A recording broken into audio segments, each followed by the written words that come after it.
हा व्हिडिओ शेवटपर्यंत जरूर पहा, कारण मे महिन्यातलं हवामान तुमचं आरोग्य आणि दैनंदिन आयुष्य दोन्ही धोक्यात आणू शकतं. तर हवामानात होत आहे मोठा बदल, जाणून घेऊया संपूर्ण अपडेट. नमस्कार मंडळी, मे महिना सुरू झालेला आहे, पण यंदाचं वातावरण नेहमीसारखं नाही. आता हवामान खात्याने दिलेल्या इशाऱ्यानुसार महाराष्ट्रासह 19 राज्यांमध्ये तुफानी वादळ, गारपीट आणि उष्णतेची तीव्र लाट अनुभवायला मिळू शकते. तर काही जिल्ह्यात राज्यामध्ये तुफानी वादळ, तर काही जिल्ह्यात गारपीट, तर काही जिल्ह्यामध्ये उष्णतेची तीव्र लाट आपल्याला पाहायला मिळणार आहे. तर काय घडत आहे हवामानामध्ये? नेतृत्व राजस्थानात समुद्रसपाटीपासून 900 मीटर्स उंचीवर चक्राकार वाऱ्यांची स्थिती तयार झालेली आहे. यामुळे गुजरात, महाराष्ट्र, कर्नाटक आणि दक्षिण तमिळनाडूमध्ये हवेचा कमी दाबाचा पट्टा तयार झालेला आहे.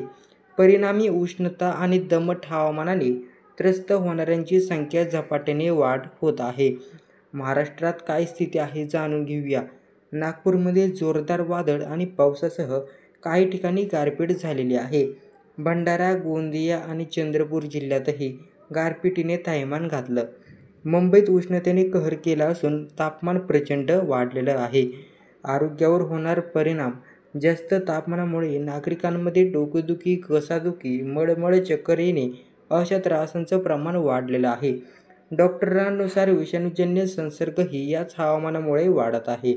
उष्माघाताचे रुग्ण अजून सापडलेले नसले तरी आरोग्यावर होणारे दुष्परिणाम नाकारता येत नाहीत. महापालिकेच्या सूचना आणि तत्त्वाचे सल्ले. गरज नसल्यास दुपारी 12 ते 4 या दरम्यान बाहेर जाणं टाळावे. हलके सैल कपडे परिधान करावे. भरपूर पाणी प्या. शरीराला हायड्रेट ठेवा आणि सूर्यप्रकाशात फिरत असताना टोपी किंवा छत्रीचा वापर जरूर करा आणि लक्षणे जाणवताच डॉक्टरांचा सल्ला घ्या. तर ही होती आजची अपडेट.